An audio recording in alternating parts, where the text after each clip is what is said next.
The bill creates a regulatory framework for digital assets that we hope hits the sweet spot between regulation that is clear and understood and does not stifle innovation.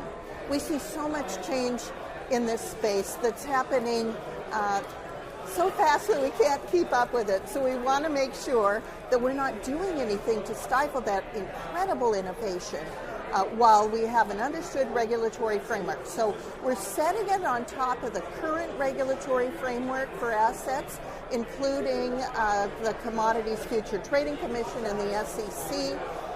We're making sure that the taxation is capital gains and not ordinary income.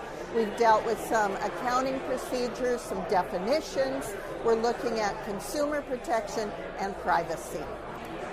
Bitcoin is the hardest money on the planet. It's definitely a commodity. And I'm confident that the SEC, working with the Howey test, the existing Howey test for securities, and working with the CFTC, will make pretty good determinations with other digital assets. You know, there are almost 19,000 digital assets out there. Some of them don't even have the characteristics of a commodity or a security, and their purpose is not to be either a means of exchange or a store of value. So they fall into a different category altogether. I'm confident that with the definitions we provide, plus the existing expertise and understandings at the CFTC and the SEC, that they'll be able to figure it out. Well, there are a couple types of stablecoins. The one that failed is an algorithmic stablecoin, very different from an asset-backed stablecoin. We will hope that consumers can see that an asset-backed stablecoin is essential for a good foundation for a stablecoin. So our regulations contemplate the existence of stablecoins and require that they either be FDIC insured or more than 100% asset-backed by hard assets. And we also know that there are accounting firms already in existence that can monitor the asset-backed requirements in real time, like every 5 minutes. So the participant in a stable coin that is 100% asset-backed can be assured that that asset has a sound financial backing. I think the more reassurance that they have can provide to consumers that it is solidly 100% asset-backed by hard assets, the stronger the stable coin will be. And so consumer protection can be assured, and then consumers need to evaluate which offerings are 100% asset-backed and which ones are just algorithmic stablecoins backed by nothing. So it will require consumers to have some knowledge, but also provide regulatory assurance for those who are stablecoins that are as solid, say, as Bitcoin is. Well, I think that even the regulators are waiting to see our legislation move forward.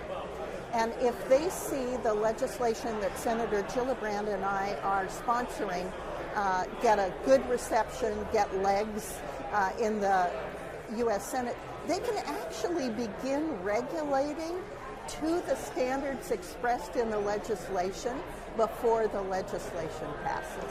I'm a states' rights advocate.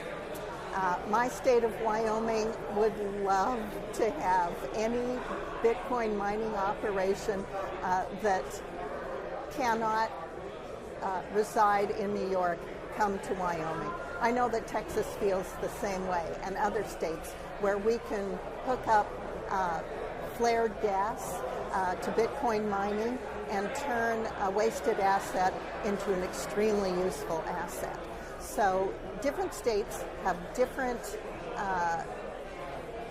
cultural receptivity to different assets. So I don't think New York's decisions will affect most states.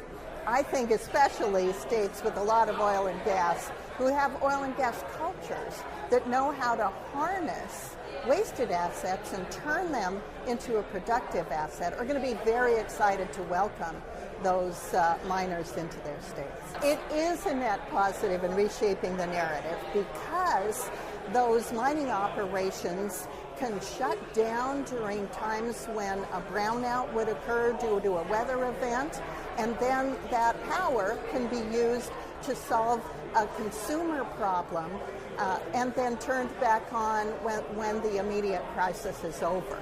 So this is a stabilizing effect for mining. Because we don't have batteries that are capable of storing electricity for long periods of time and in large amounts, actually Bitcoin mining can be that storage of power or use of power that can be turned off, reused for consumer crisis needs, and then turned back on. It's definitely a stabilizing effect, a smoothing effect on power demands. It can be powered up during times of low demand in other sectors of the economy, and powered down and used when other sectors don't need it. So it's going to be a game changer for the power grids in a very positive way.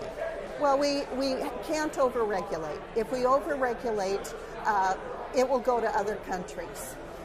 And so it's important that we continue to work and evolve that sweet spot that we want to find with this legislation.